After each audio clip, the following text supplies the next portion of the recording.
Assalamualaikum warahmatullahi wabarakatuh. Selamat siang. Terima kasih buat panitia, Dr. Dini dan Dr. Dias yang mengundang saya. Adalah satu kehormatan buat kami bisa hadir di sini.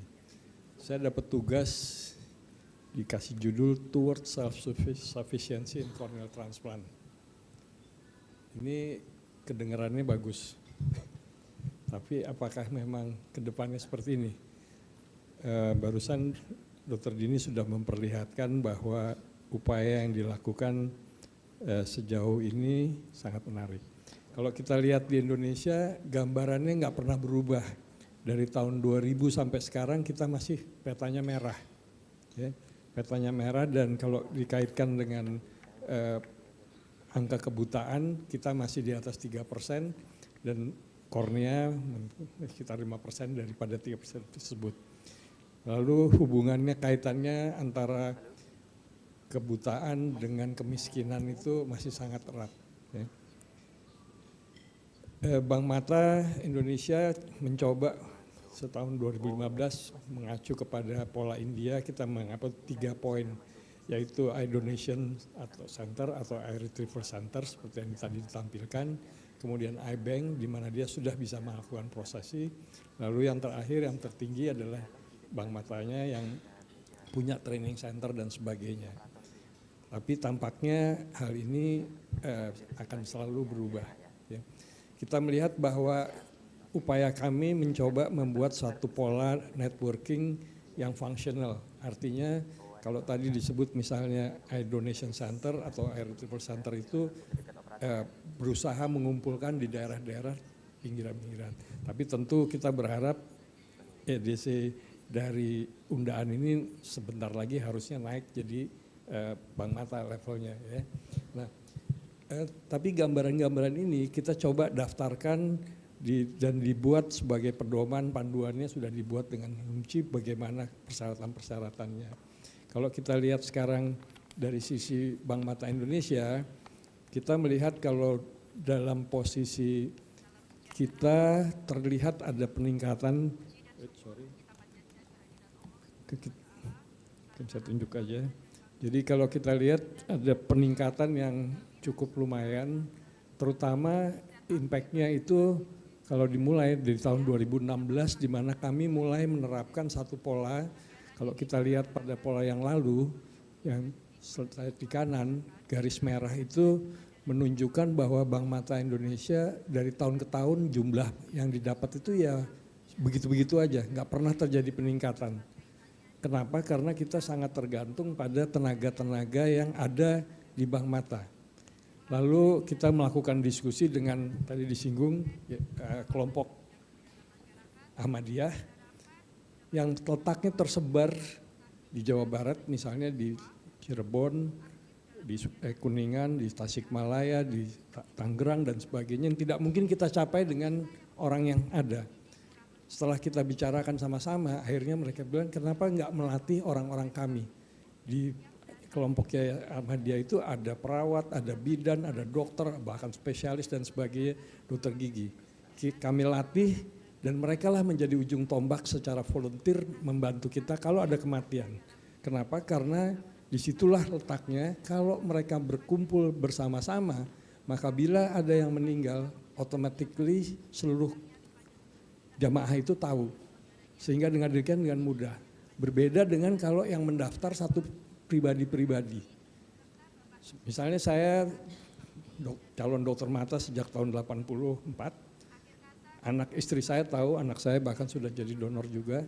Tapi kalau seandainya saya meninggal, mungkin keluarga itu dalam keadaan panik, nggak ada yang ingat untuk menghubungi. Kalau di dokter mata tentu saling mengenal gitu ya. Nah ini hal-hal kecil yang terlihat, dan yang menarik sekali bahwa kita lihat topnya adalah terjadi justru pada saat pandemi. Lockdown angka kita paling tinggi. Mengapa? Karena di sini ada sentimen keagamaan ke atas. Jadi pada saat itulah kita lihat. Setelah sibuk lagi terlihat ada penurunan. Walaupun kalau kita lihat trennya eksploratifnya mungkin masih akan terus meningkat. Ya.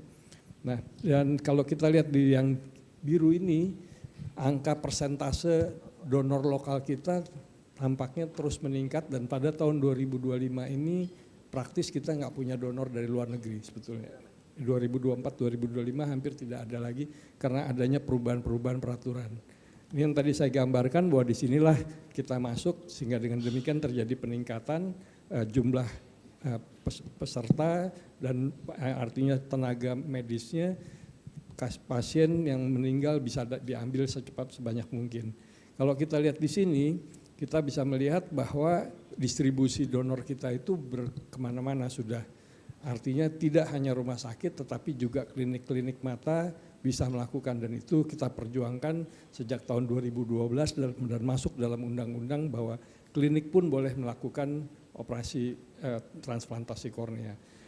Kalau kita lihat yang dari luar negeri di sini, kalau yang dalam negeri ini 2023 sampai 2025 tampaknya undaan sudah masuk dalam kategori yang 23%-nya diambil oleh undaan, 30% diambil oleh Husin, RSCM 22%, sedangkan JEC bergeser, tadinya masih pakai donor lokal tapi kemudian lebih banyak pada imported donor dan sudah punya, karena Lion Ice Bank sudah mulai dapat sendiri.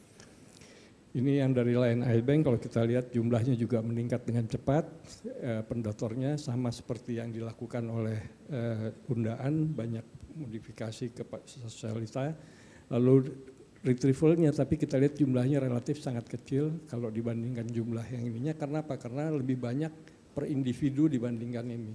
Dan kalau kita lihat dari pola sebarannya, yang meninggal modelnya Lions Eye Bank itu dia banyak bergabung dengan rumah sakit yang dikaitkan dengan Lions Eye Club, ya, Lions Club ya, sehingga yang mereka dihubungi datang di rumah duka, ruang jenazah dan rumah pendonor. Berbeda dengan kalau di Bank Mata Indonesia tadi lebih banyak di rumah donor atau bahkan di pinggir jalan tol pun kita ambil gitu.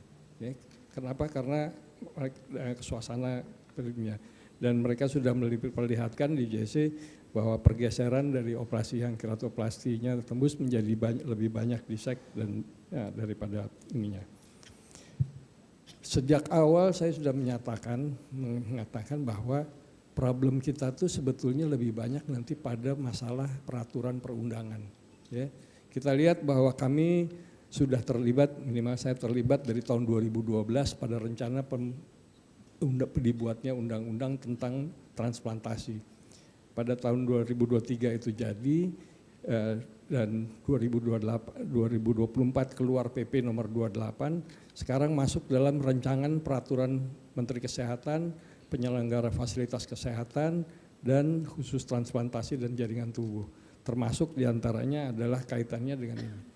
Nah, kalau kita melihat suatu peraturan, maka selalu kita melihat apakah regulasi spiritnya itu apa? Apakah facilitating atau hanya regulating? Ya. Kita lihat sekarang di sini diperlihatkan bahwa Bank Mata ini masuk di dalam rancangan perizinan dan registrasi Fasiankes, fasilitas kesehatan. Dan mereka mencoba membuat perbandingan benchmark dengan Amerika, dengan India, dan dengan Indonesia. Di situ diperlihatkan kalau di India itu antara fasilitas rumah sakit dengan bebas, sedangkan begitu juga di Amerika dan persyaratannya. Nah, kita lihat di sini tingkatnya.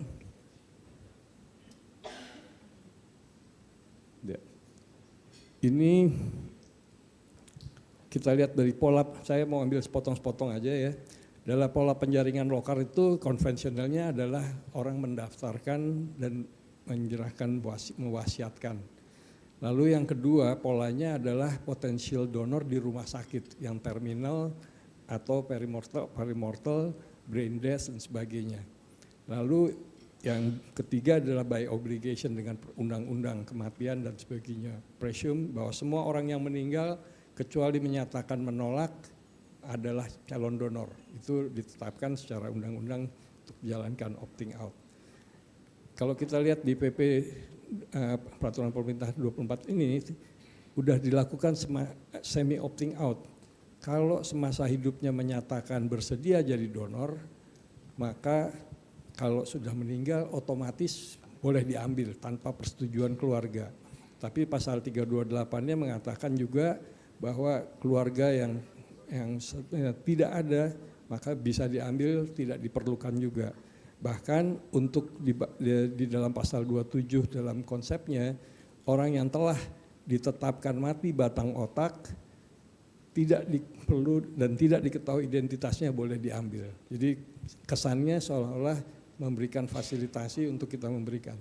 Cuma pada kenyataannya sekalipun sudah menandatangani, keluarga anak istrinya menyatakan bersedia keluarga itu menjadi donor, tapi kalau ada anggota keluarga yang lain, entah pamannya, entah apa mengatakan tidak, pada kenyataannya kita tidak pernah bisa mengambil haknya.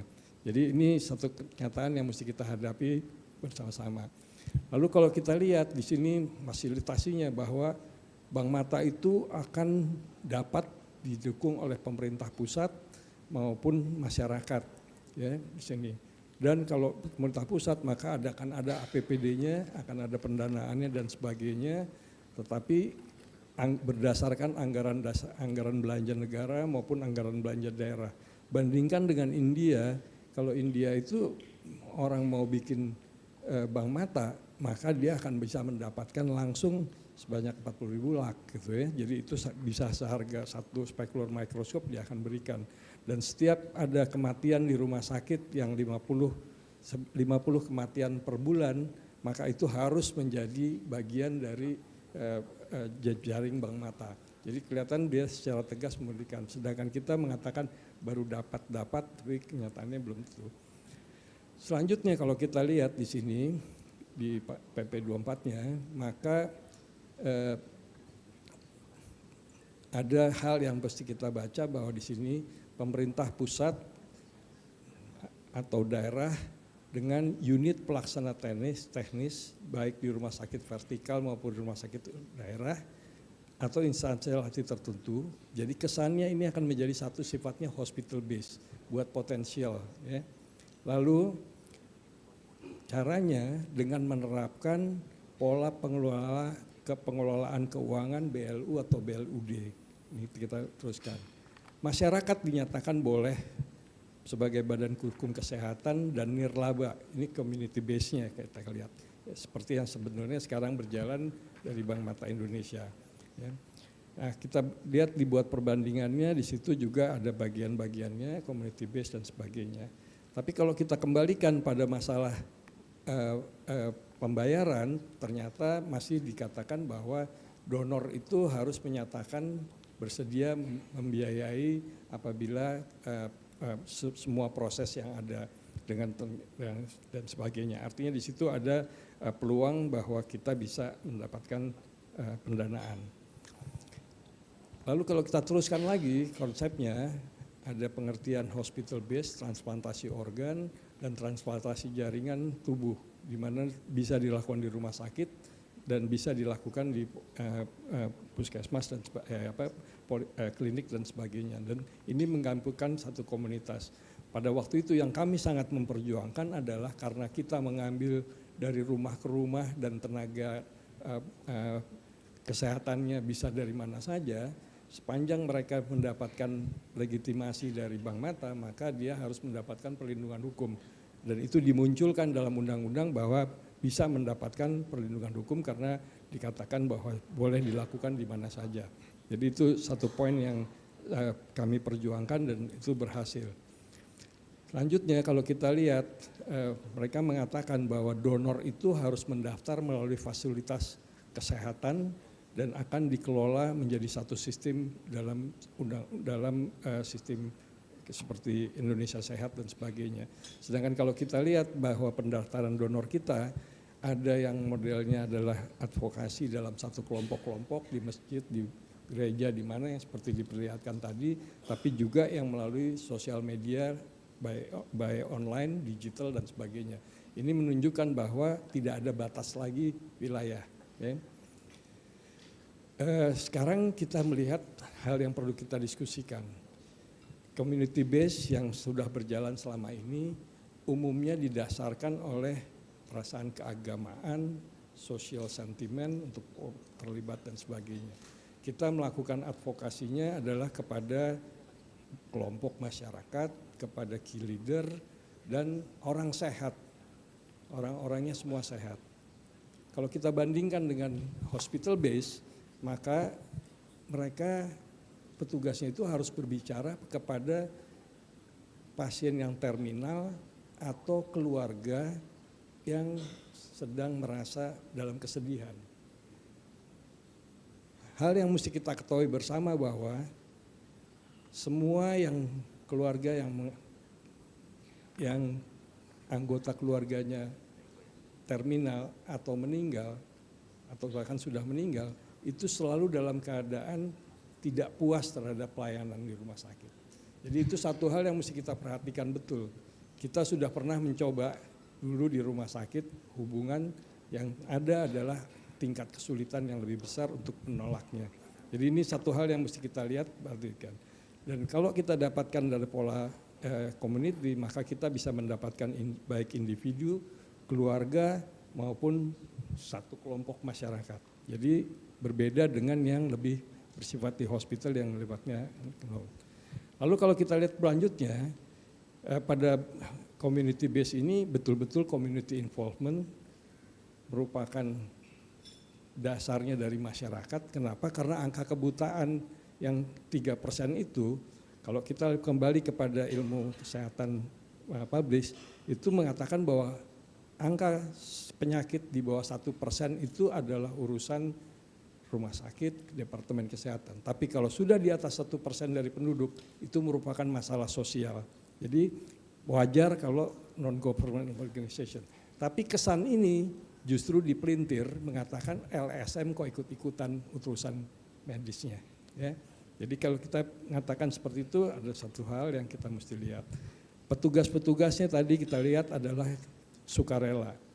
Dia ada yang full time job, ada yang part-timer job. Part-timer artinya dia bisa membantu setiap saat dia mau, dia bebas.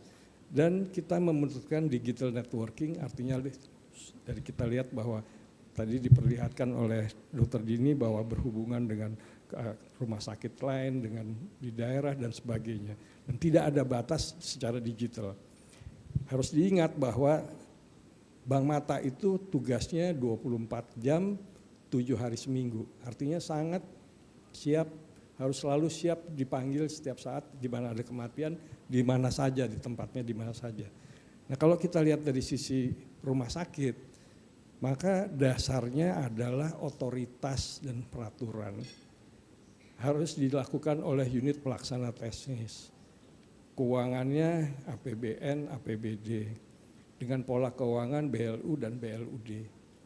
Padahal misalnya apakah mungkin dengan pola-pola seperti itu setiap saat jam 12 malam pergi ke sana, ada ongkosnya, ada segala macam yang tidak terdaftar mesti kita hitung dengan baik. Artinya ini bukan tidak mungkin tapi perlu dipertimbangkan lebih baik. Begitu juga pada apabila ASN atau karyawan rumah sakit, bagaimana menghitung pola lemburnya itu harus dipertimbangkan karena pola sekarang lembur itu juga tidak keluar di model ASN. Kemudian cluster area. Tadi diperlihatkan oleh Dr. Dini pertama kali mengambil ke Malang. Apakah itu berjalan dengan baik? Baik ya Dr. Dini ya. Tapi di belakang itu tahukah ada keributan? Keributannya sampai ke gubernur. Bahwa kenapa yang datang adalah dari Undaan, mengapa bukan dari tempat lain dan sebagainya. Kenapa? Karena itu ada batasan-batasan wilayah. Ya, ada masalah hierarki, ada batasan wilayah. Mengapa pada saat itu kita putuskan adalah yang datang adalah dari Undaan? Karena kelompok orang yang meninggal tersebut sudah dalam kelompok yang kami sosialisasikan bahwa kornea donor itu hanya diambil korneanya, bukan bola mata. Sedangkan yang kelompok satu lagi belum pernah ikut pelatihan tersebut. Jadi kalau didatangkan orang yang mengambil seluruh bola mata, akan terjadi satu negativitas lagi. Jadi hal-hal kecil itu mesti kita kaji bersama-sama untuk melihat bahwa ada hal yang mesti kita perbaiki bersama-sama. Kemudian kita punya donor dari luar negeri. Kita lihat bagaimana proses sekarang untuk mendapatkan donor luar negeri. Bahwa dalam undang-undang harus ada bank mata yang diakui oleh menteri diberikan. Di sini kita minta sejak tahun 68 donor bank mata Indonesia itu awalnya berdasarkan import dari Sri Lanka. Jadi dari dulu kita mendapatkan bebas bea dari bea cukai. Keluar sudah SK menterinya, pada satu saat terjadi perubahan diminta harus yang baru. Jadi pada saat ada undang-undang ini kita minta diperbaharui bahwa bank mata adalah mewakili pemerintah. Dapatlah surat, tapi suratnya tidak keluar dari menteri, dari dirjen. Pergi ke Departemen Keuangan, ke Kementerian Keuangan. Kementerian mengeluarkan peraturan baru dengan mengatakan jelas bahwa itu hanya bisa oleh badan sosial. Jadi kalau tadi institusinya di bawah pemerintah, di bawah rumah sakit mungkin tidak bisa, kecuali kalau terpisah sebagai badan nirlaba seperti LEBJ, dia bikin yayasan bersama Lion Club sebagai satu yayasan sosial. Jadi hal-hal tersebut. Kemudian waktu kita memahat itu harus melakukan persyaratan sebagai badan usaha dengan tingkat kesekian melalui aplikasi SEISA di bea cukai dan sebagainya. Kalau tidak bisa nomor induk dan sebagainya nggak keluar. Ini yang terjadi dengan perubahan pemerintahan, terjadi lagi peraturan baru lagi, kita mesti menjadi babat. Oleh karena itu tadi 2024-25 kita tidak punya donor dari luar negeri lagi karena masalah yang belum bisa kita selesaikan. Di sisi lain kita tadi tampilkan bahwa Sri Lanka misalnya ada dua, ada yang Sri Lanka International Eye Bank yang didirikan sejak tahun 61 dan termasuk kita bekerja sama dengan luas. Kemudian ada Sri Lanka National Eye Bank yang milik pemerintah di rumah sakit, disumbang oleh Singapura karena Singapura mendapatkan donor banyak dari Sri Lanka. Kami datang ketemu dengan duta besar di Indonesia, dibicarakan. Jadi pada tahun 2023 itu 2018 itu akan ada Presiden Sri Lanka akan datang ke Indonesia. Dan dalam kesempatan itu didesain bahwa dia akan membawa sekitar 10 sampai 20 donor yang akan dibawa, dan kita membuat kesepakatan agar setiap bulan dikirimkan lagi kita 10 atau 20 donor secara gratis dari Sri Lanka. Itu sudah kita coba desain.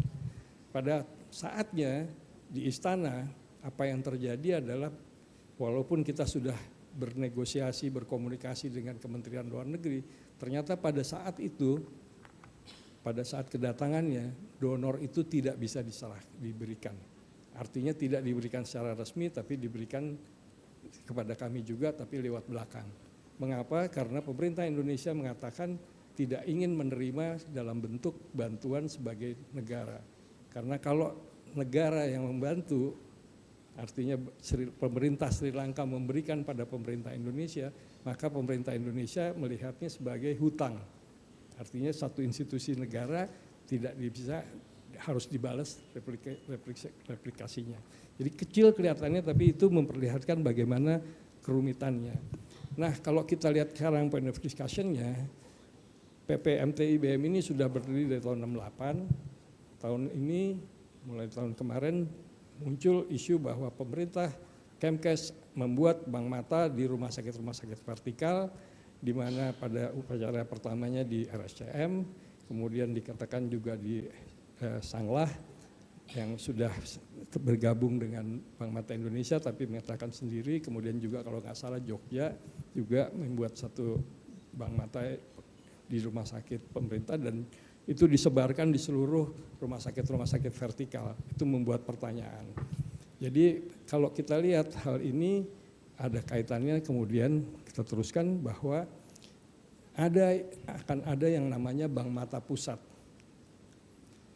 Berdasarkan undang-undang, Bank Mata Pusat itu mengkoordinir yang lain, tapi juga mendatangkan dan mengirimkan jaringan mata dari dan atau ke luar negeri. Artinya selama ini mengimport yang sudah berjalan akan ditunjuk.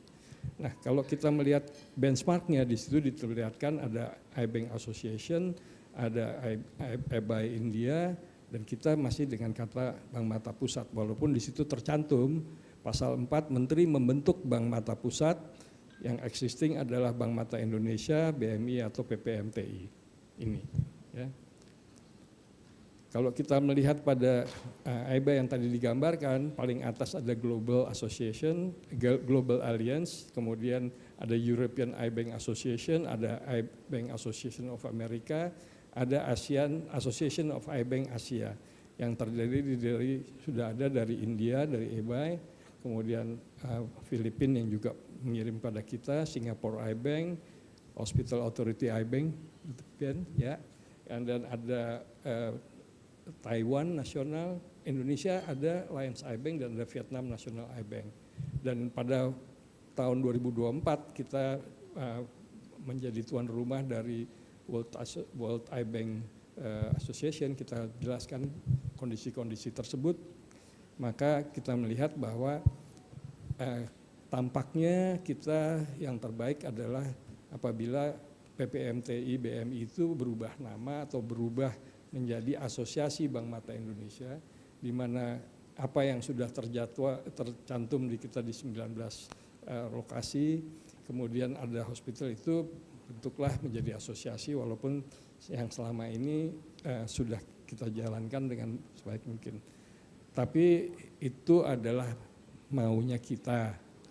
Saya nggak tahu apa yang akan terjadi karena minggu lalu, Kamis 17 Juli, ada rapat di mana penyusunan RPMKK perizinan Bank Mata, tapi kami tidak mendapatkan undangan. Dr. Johan terundang dari JSC, dia kontak saya jam 12, acaranya jam 1 siang.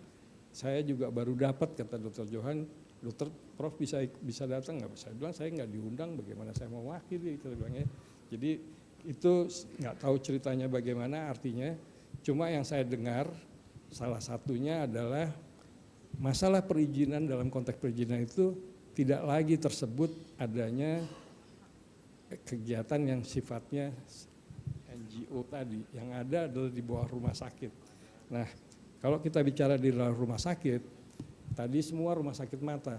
Sekarang ada lagi sisi yang berbeda adalah rumah sakit mata itu rumah sakit khusus tidak ada, harus pindah jadi rumah sakit umum semuanya. Dan kalau by draftnya kita lihat, kita melihat bahwa tingkat kesulitannya untuk menjadi sekalipun untuk menjadi rumah sakit khusus umum yang paripurna menjadi akan pasti turun karena dibutuhkan peralatan-peralatan, dibutuhkan dokter-dokter spesialis lain dan sebagainya untuk menjadi kesatuan. Jadi saya rasa kalau dibilang future, tentu kita masih punya optimisme, tapi kita juga jadi pesimis karena begitu dalam rumah sakit umum semua kita tahu bahwa mata itu tidak pernah menjadi prioritas. Nah, masih kita teruskan pada penyelenggara transplantasi organ.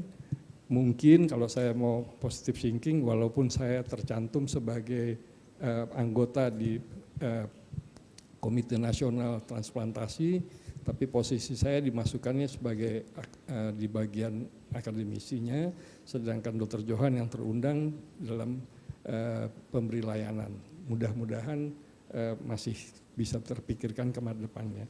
Jadi kita lihat bahwa pembiayaan akan ada ditetapkan oleh menteri dan sebagainya, ini perlu kita bicarakan lebih lanjut bagaimana menanggulanginya. Jadi intinya tentu hal yang menarik kita adalah awareness, harus kita ingin semua terbuka, bisa mengerti masalah, membangun public empathy dan punya national commitment untuk mengatasi kebutaan Indonesia. Terima kasih.